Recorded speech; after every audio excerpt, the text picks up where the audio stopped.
Hi friends, welcome to Titan maths Tamil. இப்போ நம்ம 9th ஸ்டாண்டர்டில் ஃபஸ்ட்டு சாப்டர் பார்த்துட்ருக்கோம். அதில் பயிற்சி 1.5ல் ஃபஸ்ட்டு சம்மில் என்ன கொடுத்துருக்காங்கன்னா, அருகில் உள்ள வெண்படத்திலிருந்து கீழ்காணும் கணங்களை காண்க அப்படின்னு சொல்லியிருக்காங்க. ஃபஸ்ட்டு என்ன கேட்டிருக்காங்கன்னா, a-b கண்டுபிடிக்க சொல்லியிருக்காங்க. a-bனா ஏலேருந்து பி எல்லாத்தையுமே கழிச்சிடணும். அப்போ ஏலேருந்து பியை கழிக்கிறதுனா இந்த பாட்டெல்லாம் விட்டுட்டு மீதி இருக்கிறதான். அப்போ 4, 6, 3 இதுதான் a-b. அடுத்து b-c கேட்டிருக்காங்க. அப்போ b-cனா பியிலேருந்து சி எல்லாத்தையுமே கழிச்சிட்டு எழுதணும். அப்படி எழுதணும்னா -1, 5, 7 அதுதான் வரும் b-c. அடுத்து a' யூனியன் b' கேட்டிருக்காங்க. அப்போ ஃபஸ்ட்டு நம்ம a' கண்டுபிடிக்கணும். a' இந்த ஏயை தவிர மீதி இருக்கிற எல்லாமே தான் a'. அப்போ இந்த ஏ தவிர மீதி இருக்கிற எல்லாமே எழுதணும்னா 5, 7, 8, 0, -3. அப்புறம் வெளியில் இருக்கிறத எழுதிடணும் 1, 2. அப்புறம் b' கண்டுபிடிக்கணும். b''னா பியை தவிர மீதி இருக்கிற எல்லாமே தான் b'. இப்போ பியை தவிர மீதி வெளியில் என்ன இருக்குது? 4, 6, 3, 0, -3, 1, 2. இப்போ a', b' கண்டுபிடிச்சிட்டோம். நம்ம a' யூனியன் b' தான் கண்டுபிடிக்கணும். யூனியன்னா சேர்ப்புன்னு தெரியும். அப்போ ஃபஸ்ட்டு a' நம்ம அப்படியே எழுதிக்கலாம்.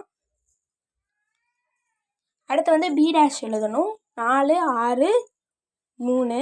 அப்புறமா 0, -3, 1, 2 இதெல்லாம் ஏற்கனவே இருக்குது. ஒரு உறுப்பு ஒரு தடவை எழுதுனா போதும். அப்போ இதுதான் a' யூனியன் b'. அடுத்து a' வெட்டு b' கேட்டிருக்காங்க.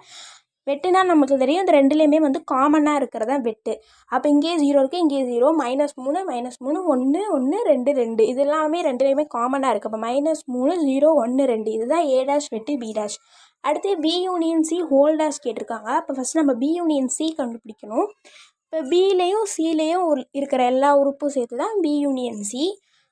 அப்போ நம்மளுக்கு என்னென்ன வரும்னா -1, 5, 7, -2, 8, 3, 0, -3.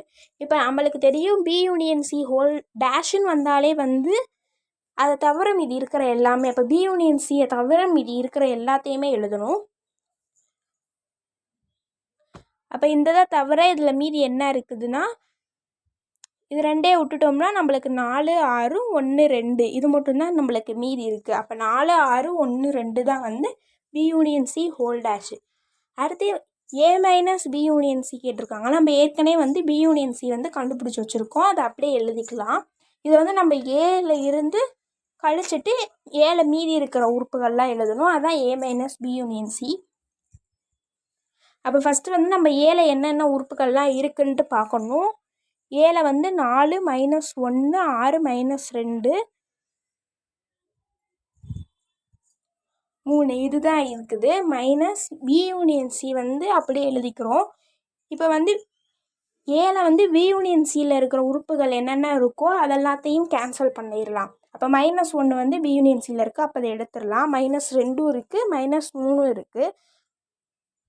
அப்போ மீதி நம்மளுக்கு வர்றது 4, 6 தான் இதுக்கு ஆன்சர். அடுத்து a-b வெட்டு சின்னு கேட்டிருக்காங்க. அப்போ நம்ம ஃபஸ்ட்டு b வெட்டு சி கண்டுபிடிக்கணும். பிக்கும் சிக்கும் காமனாக இருக்கிறது என்ன இருக்குதுன்னா -2, 8 தான் இருக்குது. இப்போ b வெட்டு சி -2, 8. இப்போ நம்ம ஏல இருந்து இந்த b வெட்டு சியை கழிக்கணும். ஏற்கனவே நம்ம ஏ முன்னாடி இதில் எழுதியிருக்கோம். 4, 6, -1, -2, -3 இதில் இருந்து b வெட்டு சியை கழிக்கணும். அப்போ b வெட்டு சியில் இருக்கிற உறுப்பு ஏல -2 மட்டும்தான் இருக்குது. அப்போ மீதி இருக்கிறதுலாம் அப்படியே எழுதிக்கலாம். அவ்வளோதான். பயிற்சி 1.5ல் ஃபஸ்ட்டு சம் முடிஞ்சு. தேங்க்யூ.